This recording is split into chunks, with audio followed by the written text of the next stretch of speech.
to the show, Phil. Thank you so much. Lovely to be here.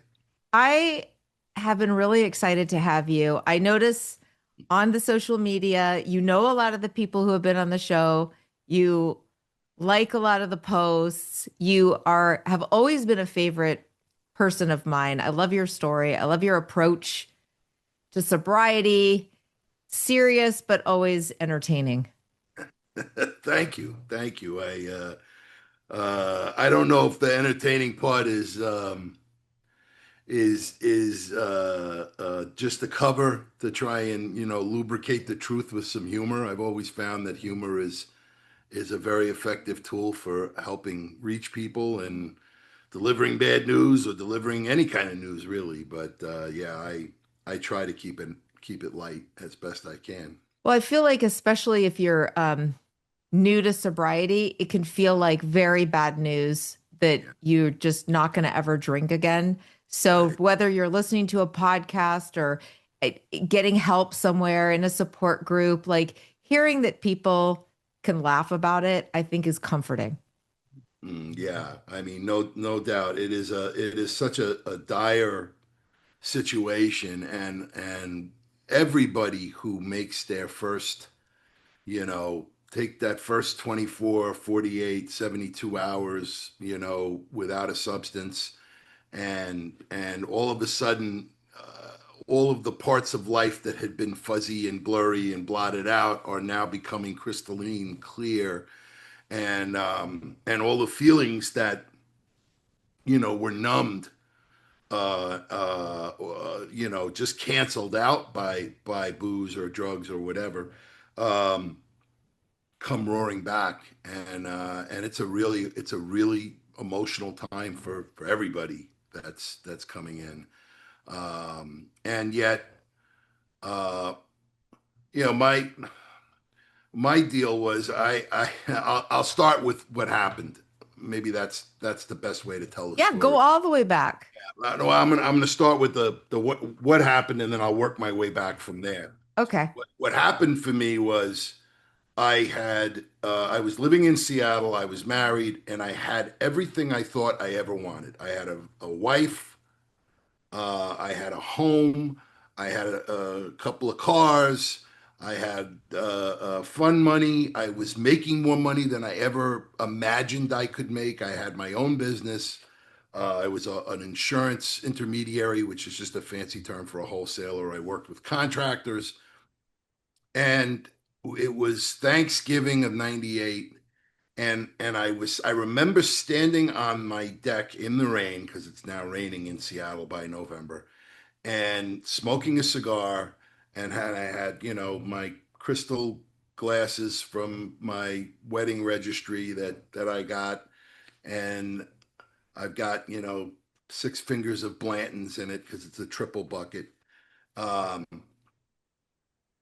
and I remember saying something like, I don't understand why I'm so miserable. Why am I so miserable? Everything on paper is so perfect. Why am I so miserable? And I remember taking just a big pull off that glass. I think I knocked it out in two gulps because I didn't want to hear that. I didn't want to feel it. I didn't want to acknowledge it. And I pushed it down with all the other stuff that I had been pushing down for decades. And it wasn't long after that, maybe a week or so, that my wife came to me and she said, I am really unhappy in this marriage. And I think we need help. And I think we need to see a marriage counselor. Were And you I, surprised by that? no, well, yeah. If I wasn't surprised internally, I acted surprised. What are you talking about? Look at this place. It's fantastic. You don't have to do anything. You go to work, you come home, I cook. The fact that dinner's on the thing and I'm passed out, I gloss over. You know what I mean? But the fact that we had no intimacy left in our relationship, the fact that I couldn't show up for events anymore, or if I did, I was miserable because I was sober, and being sober was not an experience I could have. I could never find a middle ground. So I knew enough that if I was had to be somewhere and show up, that I couldn't drink because I was not going to stop. but I never tried to control it. Like I never really, I never said I'm just gonna have three. It never occurred to me to control my drinking. I just either was drinking or I was not drinking. And if I was not drinking, it was for a goal, you know? So was So your wife at that time nagging you about your drinking? no, no, she was never, she never nagged, never said anything about it.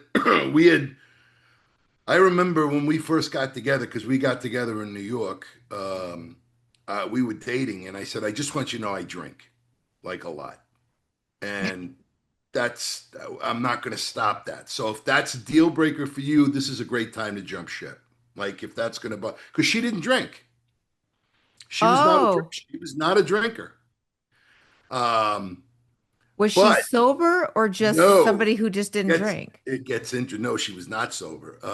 And it gets interesting. So let me move in a little bit, and it'll kind of answer the question. She I said, fine, let's do the marriage counselor thing. So she went and picked the marriage counselor. I don't know where she got this guy from. And we had in December a couple of meetings with this guy, individual meetings, where he was talking to each one of us individually. And I remember thinking, I'm not going to drink when I go there, or, I don't want him to get the wrong idea. I don't want to give him the wrong impression. Sometimes people can misunderstand, and I don't want that. So I had these. I don't remember talking about booze, or if he asked me about booze, I gave him the usual. Yeah, I have a couple of drinks here and there. The usual bullshit that I would tell people. And I knew I drank differently, and I knew I drank a lot more. I just didn't see that as a problem. So now we're in January because we took a break for the holiday, and it's the 17th of January was a Sunday. And I remember sitting watching the NFL playoffs and eating a very disappointing bowl of clam chowder and a sourdough round, which was a common Seattle thing. And I had 4 pints of Guinness and two big shots of Jaeger, two rocks glasses of Jaeger. And that was I went home. And I knew I wasn't going to drink anymore because I knew the next evening I had an appointment with this guy and my wife that we were going to have our first joint session. So I stayed sober all day. Not really a big problem. Get in the car. We drive over to this guy in the next town. We were living in Redmond. This guy was in the next town over, and it's pouring. It's pouring. It's Seattle, right? And I take my brand new 98, 99 Cadillac DeVille triple black with the black roadster roof and the gold package. I'm wearing a full length black leather coat, trench coat with a black fedora, leather fedora. And I parked in the half in the spot that said reserved for therapist, and the other half in the planter, like in the ditch, because I didn't want to get my feet wet getting out of the car. This is a perfect metaphor for how I lived my life. I didn't care what the rules were, what the sign said, what was supposed to happen. I did not care. I had ceased having a connection with any kind of sense of real morality. Everything was transactional, and it was going to be to my benefit one damn way or another. And my to her credit, she didn't say anything, my wife. She knew this was how I operated. She just kind of apologized for me and put up with it. And it was in this session, and I'll never forget this. This guy, I don't remember his name. He was very, very Pacific Northwest, like Birkenstocks and socks in the winter, and the plaid shirt, and the whole oatmeal and granola kind of nouveau Christian approach to therapy. I was nauseated by it, but I wanted to go through the motions because I knew she was broken, and I wanted him to fix her. That's what I was hoping would happen here. Fix her so she's happy again. Put her on some fucking meds. Do something. So we're in the middle of this session, and I was making a point. I don't remember what it was, but I remember I was making a point because I had my finger extended and in the air. And in the middle of making this point, this guy spun around in his rickety steel office chair and wheeled over to where I was sitting. And he stuck his finger out and he started poking me in the chest. Now, what you got to understand is I'm 120 pounds lighter than I was then.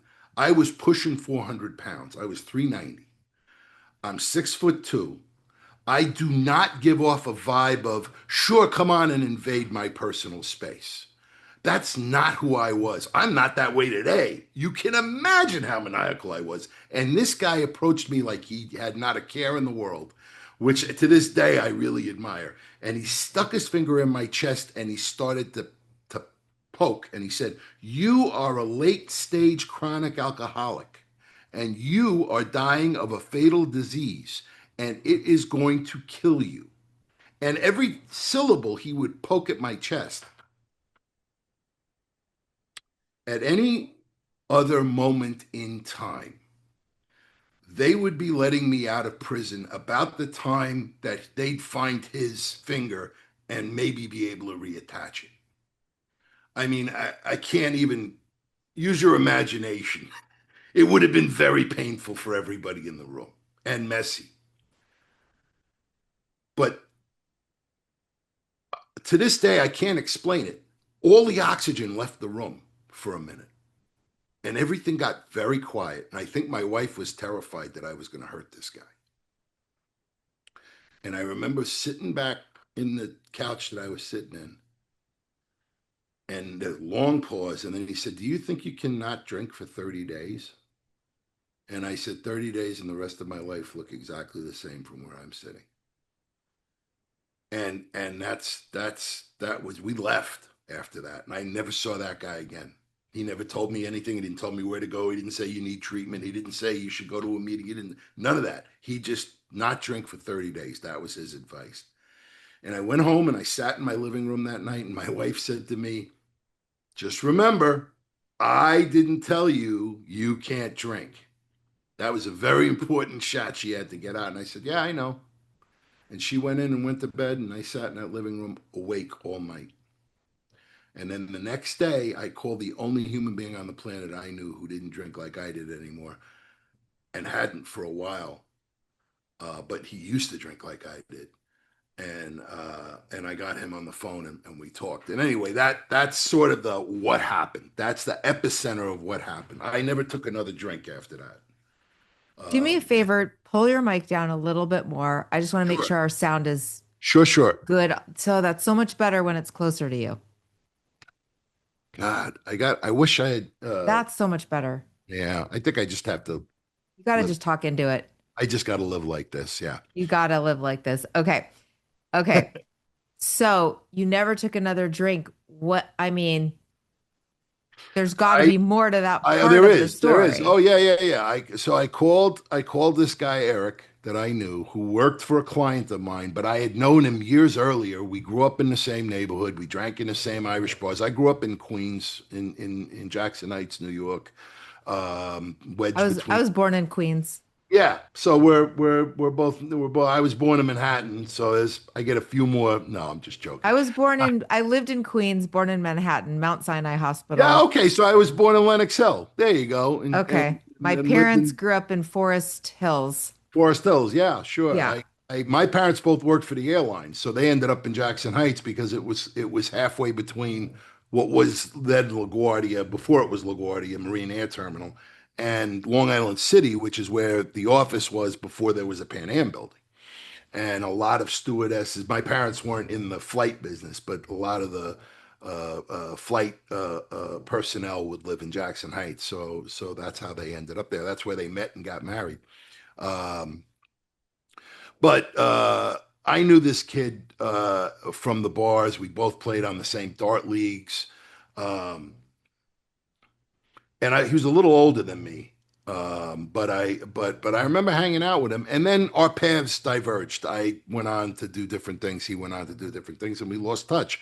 And then in 1990, we reconnected because I was selling insurance for an insurance company in Manhattan, and I was working Queens, Brooklyn territory, and I had contractors, and this guy worked for a huge painting contractor, like municipal painting, bridges, um, and when I got there, he was in charge of the fleet. They had like 600 vehicles. This was a huge company, and I had to get insurance ID cards into every one of those vehicles for this expiration. So I needed to work with him to help me get information on the fleet so I could have it, underwritten. And every time I talked to the guy, he sounded like he had just stepped on thumbtacks. He was so edgy, and if you asked him more than one question at a time, he would say something. I can't do more than one thing. He was very upset, and I thought, this is the same guy I knew. So I went to the owner of the company and I said, "Hey, George, I've been trying to deal with this guy, Eric. I know him from years ago. He was a really nice guy. We used to hang out. Now when I talk to him, he sounds really like somebody just killed his puppy. What's the story?" And I'll never forget it. George put his arm around me. He said, "Oh, Eric. Eric has the weakness." Because affectionately, that's what the Irish call alcoholism in my neighborhood. They call it the weakness. He has the weakness, and he's trying to stay sober. He's trying to stay on the wagon. And he's probably a little edgy. And I said, "Oh, poor bastard. I totally understand. I'll give him a complete white berth." I don't think I talked to him again for 2 years. I would go to his assistant and get everything I needed from her. I avoided this guy like the plague. I did not want what he had in Oh 19. yeah. I did not want it. But what happened over that course of those 9 years was I watched his life go. I didn't know it at the time, but when I was doing that business with him, he was living in his 92 or 80, 85 Buick Riviera in the parking lot of this company. That he had nowhere to go. He was homeless. He was living in the car, right? And I, of course, didn't know that, and that would make me a prickly guy too, right? But over the course of that 9 years, I watched his life go up. I watched him go, get promoted. I watched him, fell in love and got married and got a house in the island and, all these things. And so by the time that morning came that I called him, and I remember saying, "Look, man, I got to talk to you. It's a personal piece of business. It's not related to the company." Because I was still consulting with them, even though I had left New York. I was still doing claims consulting work with them. And I said, "It's not business related. It's personal." And and I said, "Can I get your home number? I'd like to talk to you." And he said, "Sure." And he gave me his number. He said, "Do you mind if I ask, does this have to do with my drinking?" And I said, "No, it has to do with my drink." He said, "Okay, great. Call me tonight. This is the number. Call me at 5 p.m. your time." And I said, "Okay, I'll do that." And what I didn't know was he then called because he was a member of a 12-step program. He called his sponsor in the Bronx, and they called Seattle, and then Seattle called the East Side, and they got faxes of names and numbers and meeting schedules and all this shit. And so by the time I got to him, he was loaded for bear. Like he had all the docs in front of him. But I called him that night and I threw every argument I had, intellectual argument, on how it's impossible. I can't be an alcoholic. There's got to be some middle ground. I think I'm just a misunderstood party guy. And to his credit, he never said, "No, you're wrong. You're an alcoholic." He said, "You might be right. You might be right. You might just be a late stage, a misunderstood party guy. Maybe you just drink heavy, but you're not going to find out by sitting there." And at the end of this thing, he said, "I just want you to promise me you won't drink tomorrow and you'll try going to one meeting."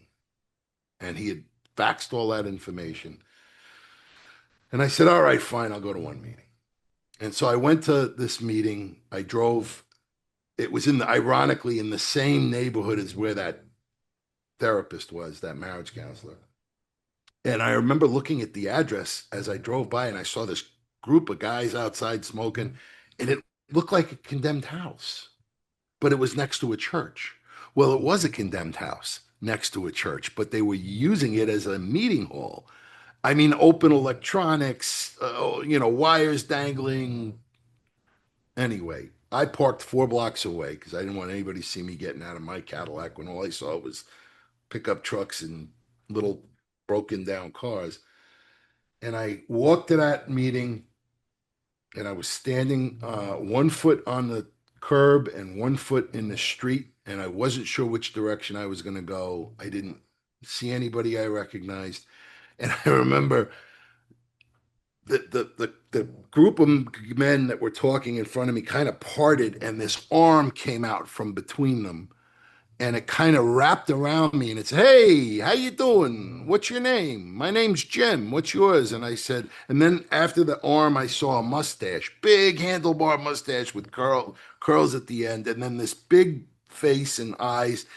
And he said, "What's your name, fella? You knew? Yeah. Is this your first meeting? Yeah. Why don't you come with me?" And he literally carried me inside this condemned house. And honestly, if Jim hadn't have done that, he passed now. He passed sober. It turned out he was a member of my home group. I don't know that I would have ever stayed. But he brought me into that. I don't remember anything that happened in that meeting. I don't remember any of it. I remember thinking, this is not for me. They're talking about crack. I never did crack. Where I come from, crack was a low class thing. If cocaine didn't come in powder form, it wasn't, your thing. Um, anyway, that was what started the cycle. And, these phone conversations with Eric kept going for a few more days.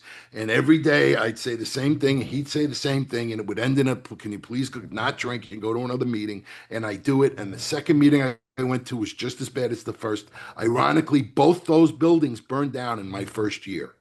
I had nothing to do with it. I remember my sponsor would say, "Did you fry those buildings because you were pissed off at those?" I said, "No, I wasn't mad at them. I just didn't click. I didn't care." Both electrical fires. Go figure. Um, the Did you third find meeting. during the first, oh, go ahead. Go Sorry. ahead. Go ahead. Go ahead. Ask the question. I was gonna ask you how long, or I think the answer is forever. Did you stay a bit edgy? I always find it really funny. I don't get along with the people that are like, and then the obsession was lifted and Yeah. I was a changed person Well, because it took me a while right. to even get to the point that I was willing to concede when I got sober that drinking was not for me and that I could possibly lose everything if I continued because I had no control over it. For some reason, though, that did not equate to actually having a legitimate drinking problem, though. Somehow I was in some loophole that's like, yeah, the chemical of alcohol makes me drink too much, but I'm not like other people. So it took me a full year to concede to my innermost self that like, oh, I have this thing that everybody else. I just really wanted to be different, but I also really didn't want to drink. Do you know what I mean? So I I stayed do. edgy is my I point. do. I do. And I'm going to confess to you. And it's not like I chose how this unfolded, right? We don't choose to. This is what happened, right? I fully accepted what was going on, I think, in week two. And whatever compulsion I had to drink went away really quickly. My life did not get easy. I within 6 months of getting sober, the marriage was over. She had a huge cocaine problem. I had no idea. Oh, well, we missed that part. Yeah, well, this is what I'm saying. It was within 3 months of getting sober, and now I'm awake and I'm looking at the books and I'm seeing what's going on. I was drinking a fifth a day or more and that's just like in the evening. That's not counting beer and wine, right? I was drinking ridiculous quantities of alcohol to the point of passing out every day. I had no connection to what was going on in my life. Were you scared? Was anybody scared that you needed to detox? Because, It's I mean, that funny, could have been nobody mentioned it. dangerous. Nobody mentioned it. I had kind of these weird flu-like symptoms for a couple of days. I remember Eric talked about it. Eric brought it up. He said, "Are you shaking at all at night?" And I said, "It's funny you ask. I woke up the other night and I was sweating to death, like cold sweat." And he goes, "Were you having any shakes?" And I said, "No, but I definitely wasn't feeling well." And he said, "Okay." He said, "Look, you're coming down off a lifetime of booze. You really, if you have anything abnormal occur, get to 911 because detoxing." He was the guy who told me that. I Okay. actually blew him off. I'm like, "Yeah, whatever. What is this guy? He's not a doctor. He runs a fleet for a contractor. He was right. It was very dangerous what I did. I didn't know it, and thankfully I didn't suffer any long term. I don't know why, but I didn't fall into DTS. I didn't. None of that stuff happened. But it was at the fifth meeting that I got my sponsor. Let me continue on the chain. The fourth meeting was at the Alano Club of the East Side in Bellevue, Washington, and there was a woman named Sally Cinquini. She's dead now. Died sober. In that meeting, and she was Sicilian American, and um, she spoke like a longshoreman who smoked cigars from the time they were two. She had a raspier voice than me, and I really was captivated by her because I'm like, this is somebody I sort of recognize in a weird way. Um, and at the end of that meeting, because I said I had 5 days or whatever, she said, "Hey kid, we're going for coffee. We're going over to Denny's for coffee. You want to come for coffee?" And I said, "Yeah, I'm not really a Denny's kind of guy." And she said, "I don't give a fuck. You're coming with us." I said, "All right." So she did the whole newcomer trick of putting me on the inside of the booth and sat down and we chain smoked and drank this awful swill. And I don't remember anything that they said. Somebody almost got into a fight because they were arguing over the definition of codependence, which is a word I had never heard before. It was very funny. But at the end of that, we were walking out and she said, "This is what I want you to do. I want you to meet me in this parking lot tomorrow at 6:30 p.m. And I'm going to take you to your people." And that's a very, like, I put a lot of emphasis on language and choice of words. Word selection is very telling, you know? And when she said, "I'm going to take you to your people," there was something in that that I really was interested in, you know? And so I met her next day, 6:30, and got in the car, and she drove like a maniac. Like I thought I drove crazy. She was nuts. And we only drove for about 2 minutes, and we go into this church that I passed 100,000 times and never given a second glance at. And the parking lot was full of nice, clean, late model cars that didn't have dents. And it's Saturday night and everybody's dressed up. And what I didn't know is that was the big speakers meeting for the week. And everybody was cleaned up because it was date night and people going out afterwards or got out before. And there were two 25-minute speakers with a chip ceremony in between. They did the chip thing and a smoke break because everybody still smoked. It's 99. And I listened to the first speaker, had a horrible story about being the property of a biker um, and being lost in poker games and stuff. Didn't relate to any of that per se. But went out to go I have a. love poker. I probably would have Yeah, you, related. you may have. I do too, but I didn't. Not that kind of poker. I'd never Oh, lost a human being in poker. I've never wagered a human being, especially like my girlfriend or my wife. Um, and we go out to have a smoke, and there's the door had a really kind of high saddle, and I tripped over it and almost fell through the door. And on the other side of the door was this humongous man. And when I say humongous, I'm 6'2", 390. This guy's 6'8", 350, big guy. And he kind of steadied me. And he said, "Hey, big guy, are you all right?" Now, I don't know about you, Stefanie. I'm sure you probably, if somebody asks you if you're all right, you don't think about a response. You don't go, "Oh, geez, yeah, how should I answer that? Am I all right?" It's like the synapse is preloaded. I'm fine, especially if it's a compromising situation like you almost go, "Oh, I'm fine. I'm good. Everything's good." I opened my mouth expecting that synapse to fire. And what happened was this is what came out of my mouth. I shit you not. "I need a sponsor." I had never contemplated the word sponsor. I had never thought consciously about the concept of getting a sponsor. I don't think I ever really gave it more. I had heard the word in the few meetings I had gone to. I didn't really know what it meant, but that's what I opened my mouth. "I need a sponsor." And I remember he looked at me for a second and he said, "I think we can arrange that." And that guy, his name is Joe, went on to be my sponsor for the next 8.5 years. wow. Yeah. And I thought he was the he was a made guy in AA. I mean, he took me to meetings all over the Seattle area, the metro area. Every meeting we go to, people would cone off parking spaces and save seats, and there was hugging and kissing on cheeks. And I'm thinking, I'm with a mate guy. This makes sense. This is great. I'm with the guy that's got the in. He wasn't made. He just went to a lot of meetings and knew a lot of people, you know. But he took me to all kinds of meetings, and this is where I'm going to work up to because it answers your question you just asked. Is one of the meetings he brought me to was a meeting on the in the north end of Seattle on a really rainy Thursday night. I think it was Thursday, called the Ballard Solution Group, and this was a real like very organized group. Lots of doggy-eared and highlighted big books. And the way they ran it was they had a list of home group members who had spoken. You sign in, you know, when you walk in, name, initial, sobriety date, name of your sponsor. I mean, the whole, you know, was very, very organized.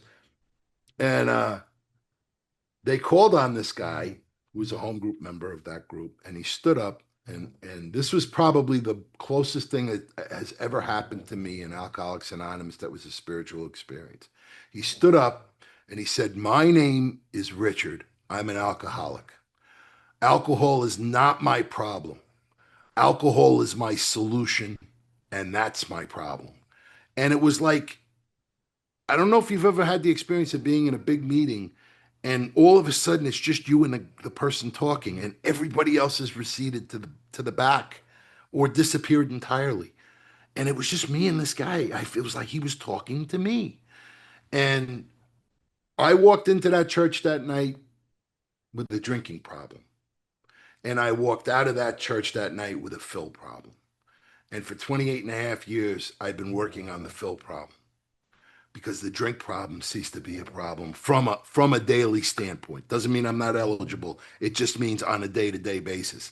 So early on, that compulsion was lifted, and all kinds of crazy stuff happened after that. In terms of, you know, I lost a house, I lost a business, I lost a wife. The whole country song principle, you know, So I happened. want you to tell me, although I want to just interject that I had a moment like that when, because my brain was always fighting, always like, I'm not like these people. I shouldn't have to be here, all the thing. And then somebody said this quote that was in a meeting very pretty early on, but I want to say like a year because that's about when this moment happened. And the guy said, the defeated do not get to dictate the terms of their surrender.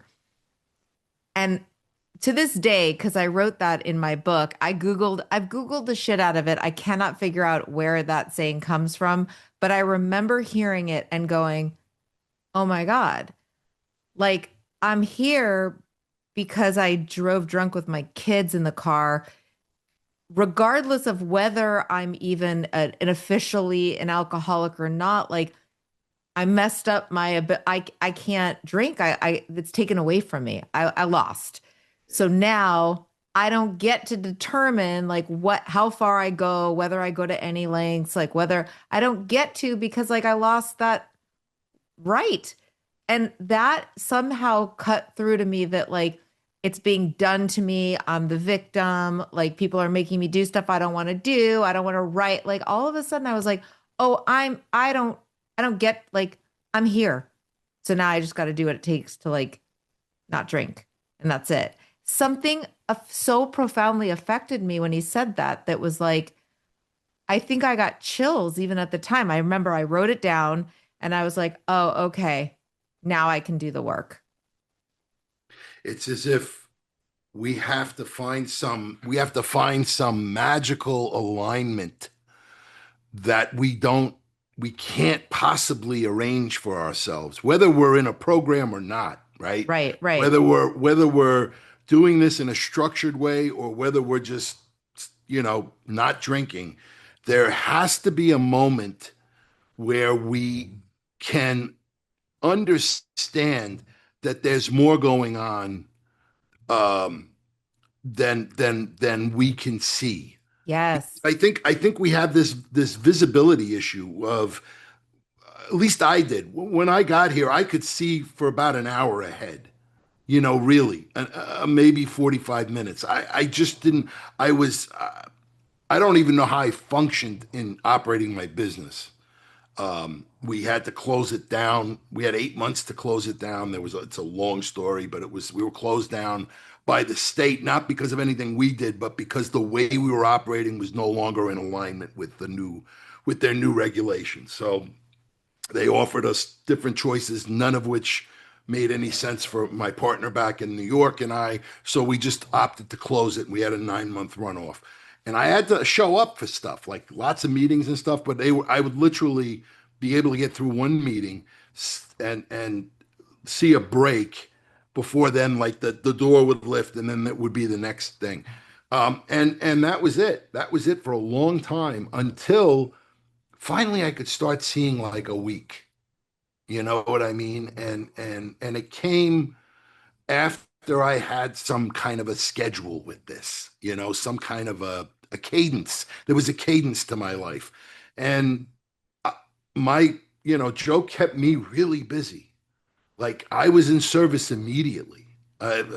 First, he sat me down on that Sunday after that Saturday, and he said, "So do you like football?" I said, "Sure, I love football." He goes, "Do you watch Monday Night Football?" I go, "Every Monday. Are you kidding? Monday and Thursday. What are you talking about?" I don't even know if Thursday was out then. Thursday might not have even been a thing then. And he goes, "Great. Do you own a VCR?"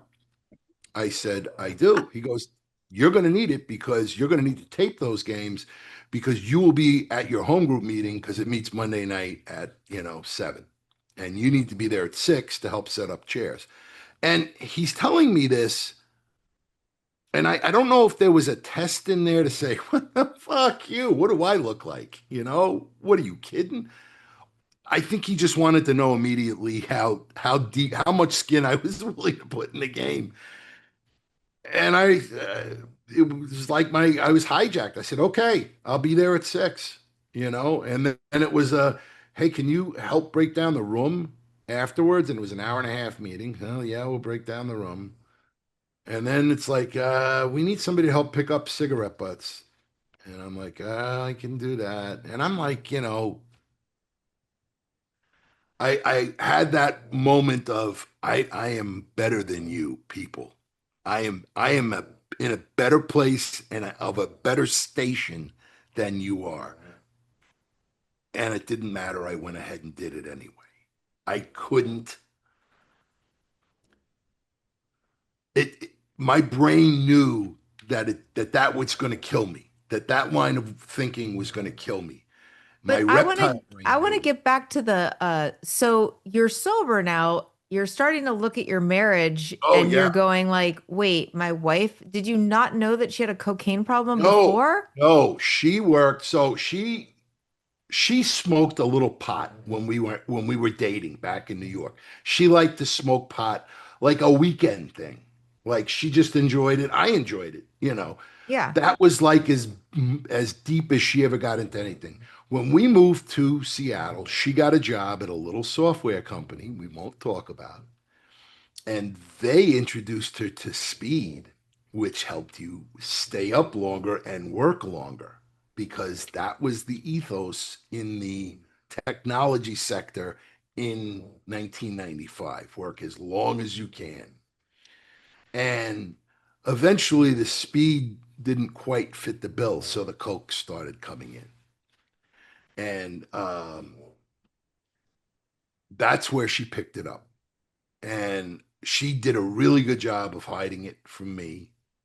It would occasionally we Coke would come around if we were at a party and stuff, and she'd act like, "Oh, it's a little blow, right? Yeah, sure. What the hell?" But we weren't. I wasn't a buyer. Like I was in the nightclub business for years. I never bought drugs; they were handed to me.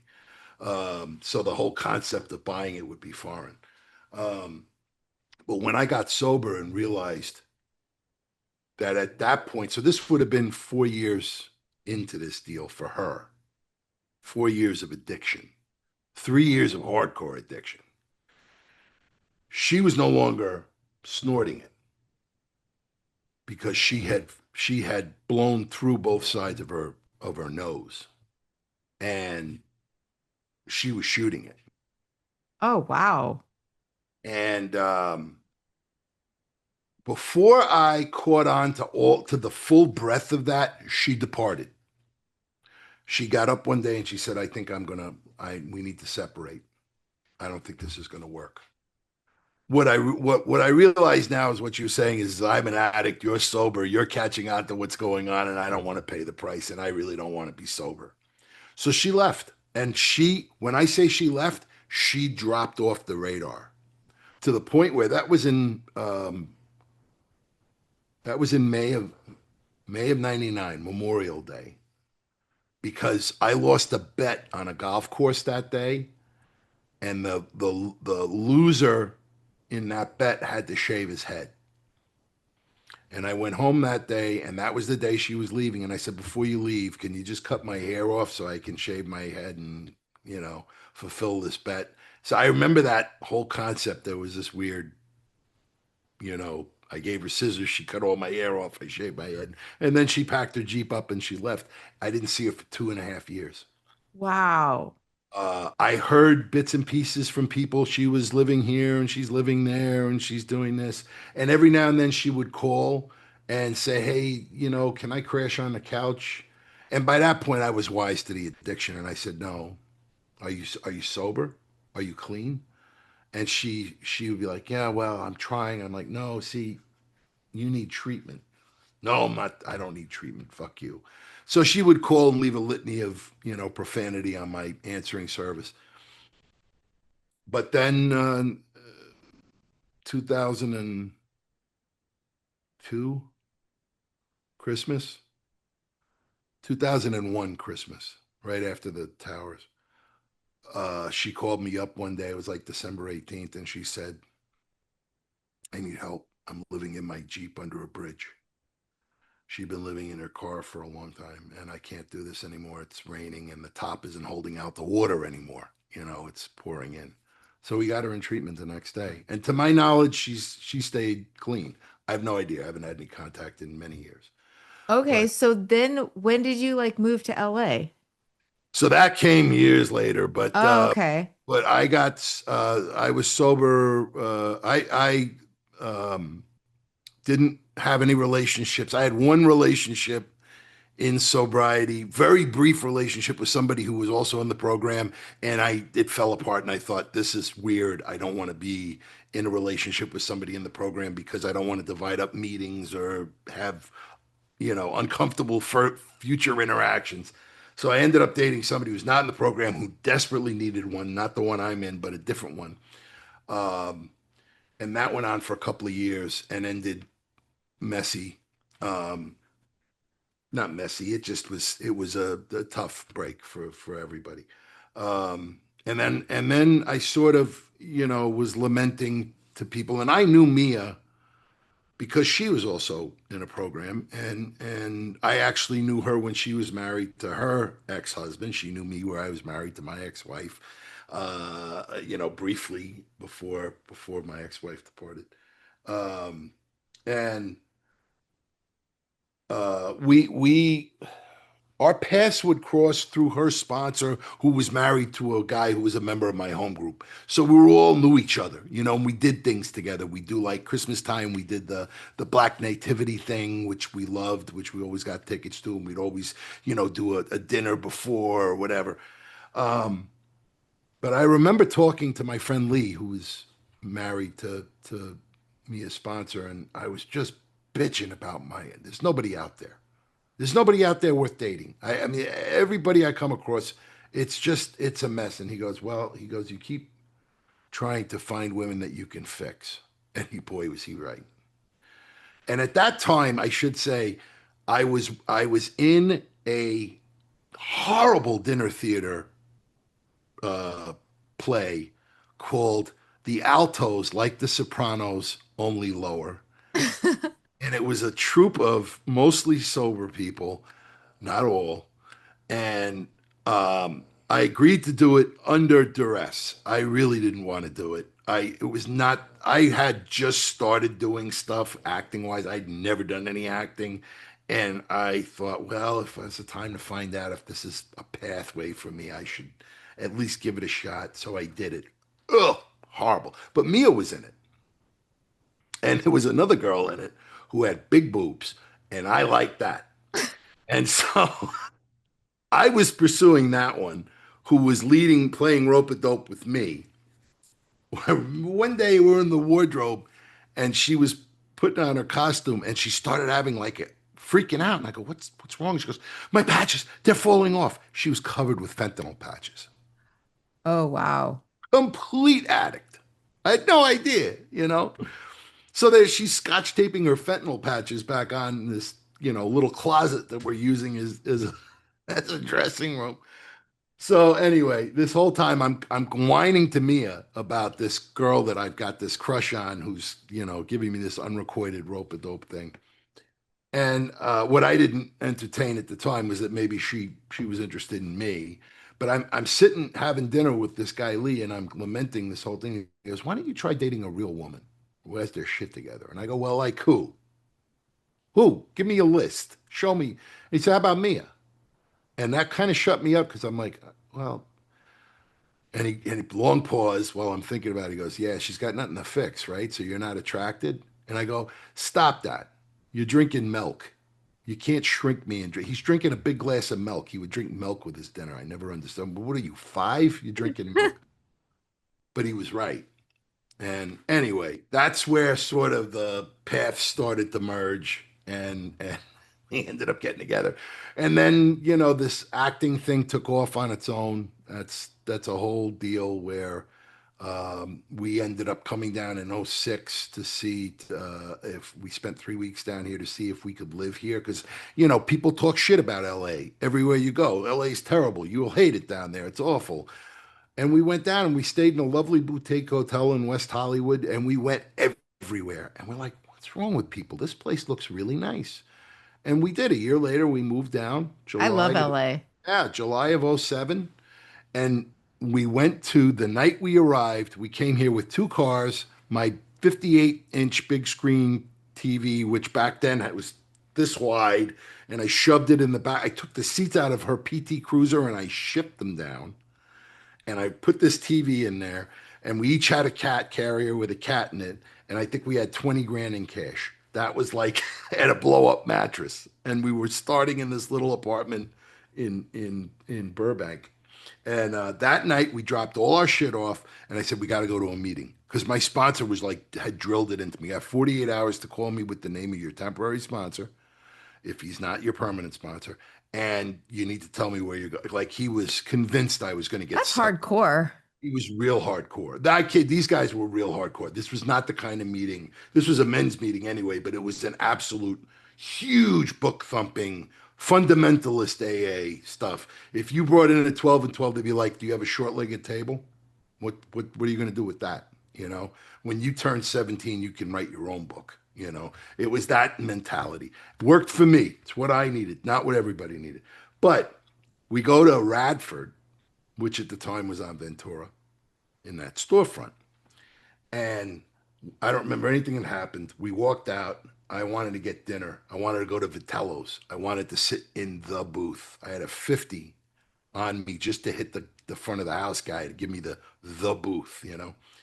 And as we're walking out, this guy comes running up behind us and he goes, "Hey, hey, um, glad you guys are here. Welcome. I just wanted to tell you there's this place called Moore Park that has a bunch of meetings every day. You should go there. You might find people there you're looking for." And the next day I went to the noon, and I think I went to the noon every day for 5 years, um, starting from day 2, Hmm. because I was Now, convinced I was didn't want to get struck drunk. yeah, I'd love to hear a little bit more, like before we go, about just being in a sober marriage and, you know, what that's like. I mean, I know a lot of people in sober relationships. My husband is not a sober person, but I will say that it works really well for us. He's definitely not an alcoholic, but I find that uh, a lot of my tools that I use can also help him. So sometimes he'll ask me stuff that's going on with him and say, like, how would you handle that, like in your meetings or whatever? And I, can give a little bit of advice like that. But I've always been curious about what it's like, long-term sobriety. Do you guys, you know, when one person is a little bit off, do do you annoy each other with program Yeah. talk? No, no, no, no. I totally understand your question, and it's a great question. And Mia's got 6 years more than I do. Okay. She was in this deal 6 years, and she's been working it a lot longer than me. She started when she was really young, the first time she tried this. Um, we have an organic compatibility, and the benefits of being in a program, if you will, are a common language. We have a very common language and common terms and common way of understanding. And we've never really gotten in each other's way about how we run very separate programs, you know? Hmm. We go to meetings differently. We go to different meetings. We don't go to, I think there's one meeting a week that we go to we go together, and we go to a lot of Zoom. I do almost all Zoom now. I don't get any, there's no direct benefit to me of the in person anymore, unless it's a speaker's thing, or I'm going to support somebody, or I'm going to meet somebody. I'm not averse to going to them, but on a day to day, I don't get anything more. If anything, it seems more distracting to me than a Zoom meeting does. Um, but we have common respect and a common language. Um, when we have a genuine difference in view or approach on something, I think we both respect that. But we've also support each other just intensely. With whatever it is we want to do. When she decided she wanted to work another program because she had another area of life she was uncomfortable with, I said, whatever I can do to support you, I'm happy to do. Hmm. There's nothing that you will need that will be an inconvenience to me. There's no Aw. sacrifice. And it's the truth. It's really the truth. And likewise, she supports this insane acting business.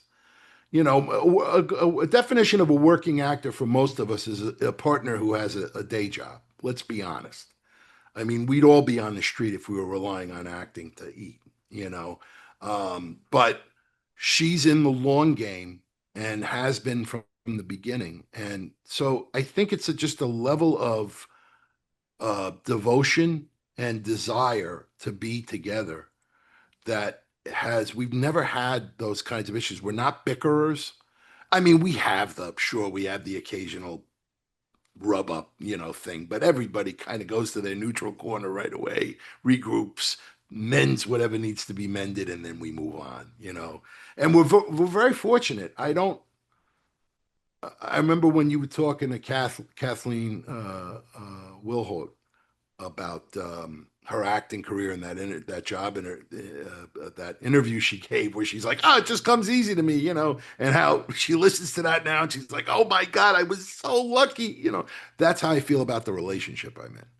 I feel like I'm very lucky, and I don't want to look a gift horse in the mouth, so I do whatever I can to keep that going.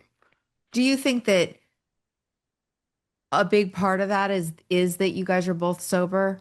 I definitely find obviously I'm hearing things through my own thing, but I know that my relationship with my husband was a lot more difficult when I was drinking, even though I would have never thought that it was because of my drinking. I would have thought it was because he was too whatever, rigid or whatever my thing was. And I find that now I fight differently.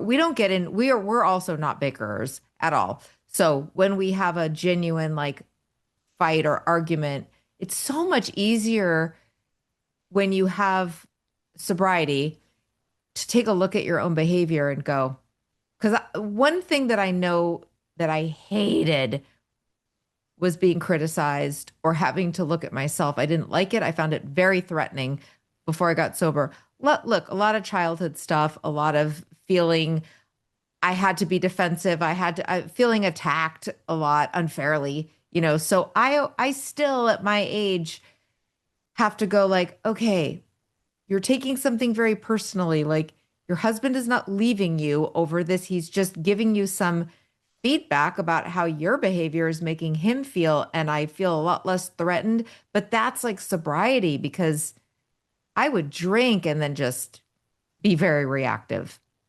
And Yeah. so I find that my marriage, I guess what I'm saying is, do you attribute also having a calm, nice relationship to the fact that you don't get drunk and reactive? Well, sure. I mean that on its face, you sort of answered that question in your in what you were just saying, which is Yeah, you think differently today right. you did before. And as a result, your thought process has led you to more of a response-based attack on life than a reaction-based attack on life. And I find myself these days reacting a lot less than I do responding. And that includes, having the marriage, having the relationship with my wife. I am not. We have this game we play. We have a lot of shorthand in our marriage, a lot of shorthand. So if we find ourselves twisted up about something, I'll pause and I'll say, "Wait a minute, is this a case of you said this, but I heard this, or I said this and you heard this?" Because there may be a tonal problem here in the message. There's also what I call the poison banana. And the poison banana came from a guy I was in the rooms with very early on in my sobriety who told me this story. I'll tell it really briefly. He and his wife stopped drinking. They didn't go anywhere. They were both very much involved with the church. Um, and they weren't doing anything. They just were not drinking. And they were really not drinking. They had a couple of kids who were small at the time, school aged. And within a few months, they wanted to kill each other. They were actively plotting each other's deaths. And this guy, his name is Rick, said, I went to go to work one day. We didn't live in a great part of town. And I went to unlock my door and found that it was already unlocked, which is very unusual. I knew I had locked it. And I got in the car and I started it and I looked over and on the passenger seat is a banana that I did not leave. And he goes, that whole drive to work, he had like a 20-minute drive to work. I had created a story around these circumstances where my wife had injected this banana with poison, opened the door, left it on the seat, forgot to lock the door, close the door, and thought that I would pick it up and eat it and die. And that's what's going on. And so he gets to work and he's at work, and all day this story is growing and growing and growing in his head. And he is just getting madder and madder the more he's thinking about it. And he's going to have the banana taken to a lab and have it tested. Gets back in the car to go home that night. And he's thinking about how he's going to confront his wife. And he knows in his head, the banana's still sitting on the seat, by the way. He hasn't touched it. He's afraid that if he touches it, it might go off, right? He goes, I have to stop and pick up my kid from school. But as soon as I do that, I'm going to go home and I'm going to confront her. So he pulls up into the drive to pick his kid up from school. And she opens the door, gets in the car, throws her book bag down, sits down and goes, oh, that's where it went. And he goes, what? And he goes, my banana. He goes, I went in your car last night to get my book bag out because I forgot it. And the banana must have fallen out when I was taking it out. And I was looking for it this morning for breakfast. We call that a poison banana. So whenever we have taken some little fact, some little piece of truth, and devised a story around it, we're probably dealing with a poison banana. So that's like another example of shorthand, that we use. Right. to kind of, and I use it with the guys I work with too, because that's what we do. We take circumstances and we create these worlds, these incredibly elaborate worlds around them that don't exist, and then we act out of them. We like proceed as if those were true things, not just insane thoughts, or at least I did when I was drinking. That's how I would approach it. Yeah. I you know, So what you're saying is that there are certain things that we all, even if we're sober for a long time, still might do, but now we have a different way of dealing with it. I guess I'm thinking of also people that aren't sober or that have a spouse that isn't sober, and can be a little crazy making. Because if two people aren't working on themselves yeah. or willing to, that's really difficult. So, I couldn't imagine being. I mean, I'm not saying I couldn't imagine being in a relationship with somebody who isn't in the same program I am, but I could not imagine being in a relationship with somebody that didn't have some spiritually based, very loosely defined of what that means, some spiritually based connection with something bigger than themselves, and some uh, however it shows up, some form of structure around that, right? yeah. Whether it's 12-step structure or outside structure, it doesn't matter. Um, but to be in a relationship with somebody who doesn't have any ability or desire to regularly self-examine and look at themselves in the true light of day. Because you see, the thing is, the ism part is just the part, right? It's everybody at some level is broken, right? We're all imperfect beings. The question is, do we recognize our brokenness? And ultimately, do we allow ourselves to heal and be healed on a continuous basis?